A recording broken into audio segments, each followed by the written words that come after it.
સુરતના લીંબાયત વિસ્તારમાં આવનારા રમઝાન ઈદ અને ગુડી પાડવા તહેવારોને ધ્યાનમાં રાખીને શાંતિ સમિતિની બેઠક યોજાઈ હતી, જેમાં વિવિધ સમાજના આગેવાનો અને પોલીસ અધિકારીઓ મોટી સંખ્યામાં ઉપસ્થિત રહ્યા હતા.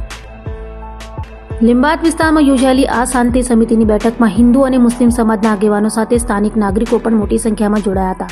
તહેવારો દરમિયાન શાંતિ અને સૌહાર્દ જળવાઈ રહે તે માટે ચર્ચા કરાઈ હતી. બેઠકમાં પોલીસ ઉચ્ચ અધિકારીઓ પણ હાજર રહ્યા હતા અને તેમણે તહેવારો દરમિયાન કાયદો અને વ્યવસ્થા જાળવવા માટે જરૂરી સૂચનો આપ્યા હતા.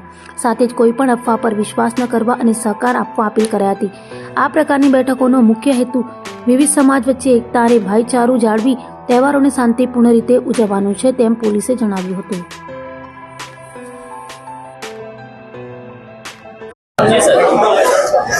આજે લીંબાયત પોલીસ સ્ટેશનમાં આવતા તહેવારોના અનુસંધાને શાંતિ સમિતિના તમામ સભ્યો અને વિસ્તારના નાગરિકોની સાથે એક મીટિંગનું આયોજન કરવામાં આવેલું હતું અને એમાં મોટી સંખ્યામાં તમામ ધર્મોના વ્યક્તિઓને આપણી પોતાની હાજરી આપી તમામ પ્રકારના તહેવારો શાંતિપૂર્વક રીતે ઉજવાય, તમામ લોકોનો એમાં ફાળો રહે અને શાંતિ સમિતિના લોકોની સાથે એ લોકોનો સતત સંપર્ક રહે. એવી કોઈ પણ બાબત હોય જે કોમી એકતાને ભંગ કરતી હોય એવી સૂચના મળે તો તાત્કાલિક અમને સંપર્ક કરવા પણ સમજ કરવામાં આવી અને સાથે સાથે આવતા દિવસોમાં આ જનસંપર્ક છે વધુ સઘન બનાવવું, આવા પણ અમારા પ્રયાસો જે અમે હાથ ધરવાના છીએ એવી પણ સૂચના આપવામાં આવી.